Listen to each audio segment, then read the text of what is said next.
The New Hampshire Grants or Benning Wentworth Grants were land grants made between 1749 and 1764 by the provincial governor of New Hampshire, Benning Wentworth. The land grants, totaling about 135, were made on land claimed by New Hampshire west of the Connecticut River, territory that was also claimed by the province of New York. The resulting dispute led to the eventual establishment of the Vermont Republic, which later became the U.S. state of Vermont. Background: the territory of what is now Vermont was first permanently settled by European settlers when William Dummer, acting governor of the province of Massachusetts Bay, ordered the construction of a fort roughly where Brattleboro is located. Massachusetts laid claim to the territory west of the Merrimack River at the time, and it had settlers on the Connecticut River who were prepared to move further north. The border between Massachusetts and the neighboring province of New Hampshire was fixed by royal decree in 1741 at a line 3 miles north of Pawtucket Falls,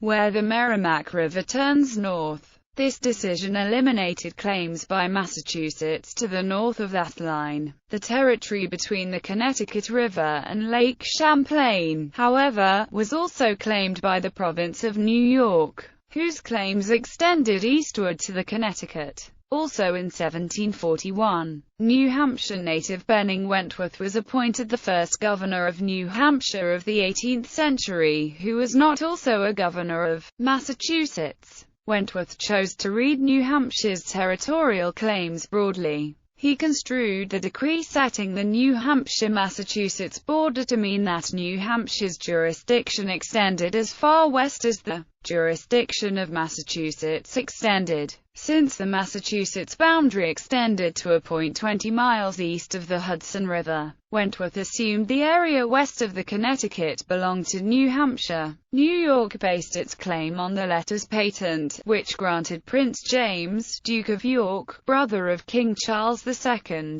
all of the lands west of the Connecticut River to Delaware Bay. Grants. New Hampshire. Wentworth made the first grant, Bennington, a township west of the Connecticut River, on January 3, 1749. Cautioned by New York to cease and desist, Wentworth promised to await the judgment of the king, and refrain from making more grants in the claimed territory until it was rendered, but in November 1753, New York reported that he continued to grant land in the disputed area. Grants briefly ceased in 1754, because of the French and Indian War, but in 1755 and 1757, Wentworth had a survey made 60 miles up the Connecticut River, and 108 grants were made, extending to the line 20 miles east of the Hudson, and north to the eastern shore of Lake Champlain. The grants were usually 6 miles square and cost the grantee £20. The grants were then subdivided amongst the proprietors,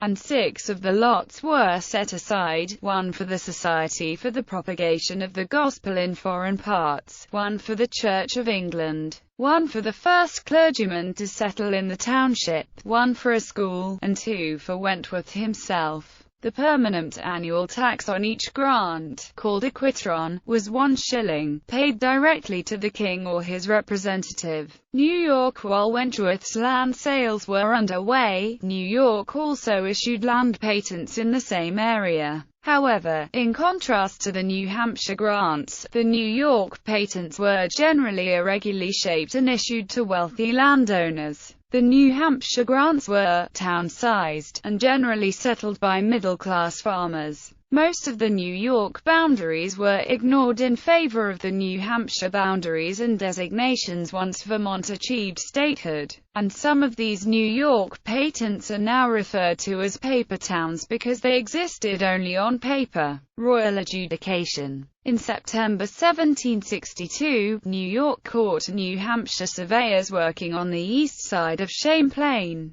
provoking the former colony's government to reiterate its claim to the area, citing both its own patent and the New Hampshire letters patent of 1741. In March 1764, Wentworth released a statement to the effect that the resolution of jurisdictional dispute required a royal verdict. which he was certain would be made in his favor. Meanwhile, he encouraged his grantees to settle in the land and to cultivate and develop it. New York appealed to the Board of Trade, requesting a confirmation of their original grant, which finally resolved the border dispute between New York and New Hampshire in favor of New York. The Royal Order of July 26, 1764 affirmed that the western bank of the Connecticut, from where it enters the province of Massachusetts, bay as far north as the 45th degree of northern latitude, to be the boundary line between the said two provinces of New Hampshire and New York. Wentworth issued his final two grants on October 17 of that year. Walker and Waltham. Invalidation. New York interpreted the decision as invalidating Wentworth's grants entirely, to the great dismay of area residents, and subsequently divided the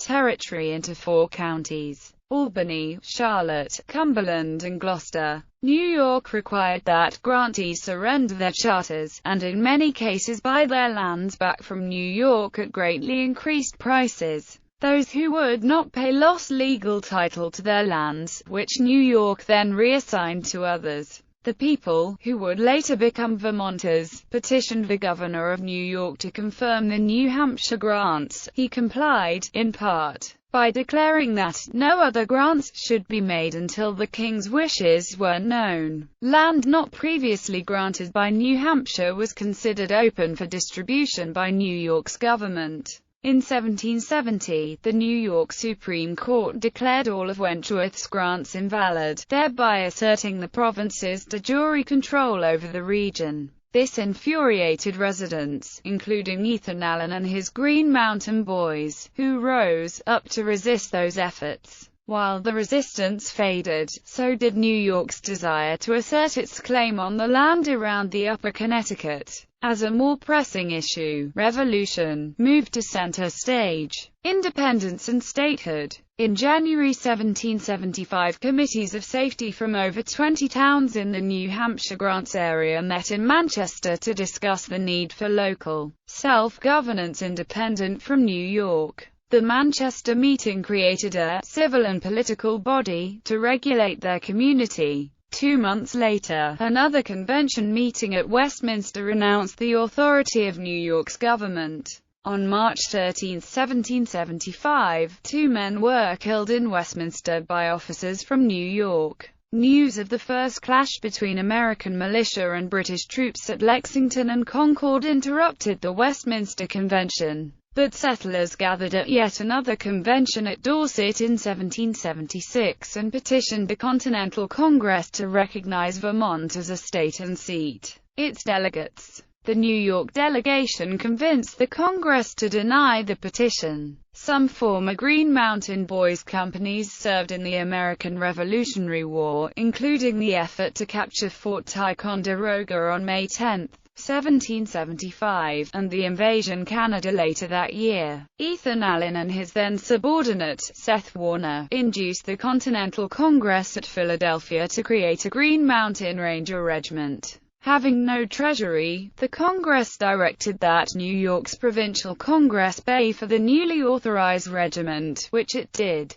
In 1777, the citizens of Vermont declared their full independence from Great Britain and established a constitution. The first elections under this constitution were held on March 3, 1778, and on March 12, the new government was organized at Windsor. During the later stages of the Revolutionary War, several Vermont officials engaged in negotiations with British officials, including Frederick Haldimand, the governor of Quebec, about Vermont officially returning to the British side. Just as Haldimand offered generous terms for reunion in 1781, the main British army surrendered at Yorktown, and it was clear that the United States would achieve independence. Following the Revolutionary War, Vermont was excluded from the loose confederation established among the 13 former colonies. The state remained outside until 1790, when New York finally consented to Vermont's admission to the Union. New York ceded its New Hampshire grants claim to Vermont for $30,000. A convention was held from January 6 through 10, 1791 at Bennington to consider joining the Federal Union. The convention voted 105 to 2 in favor of seeking admission. Congress gave unanimous approval to Vermont statehood the following month, and on March 4, 1791, the New Hampshire Grants, as Vermont, became the 14th state, the first admitted to the Union after adoption of the federal Constitution.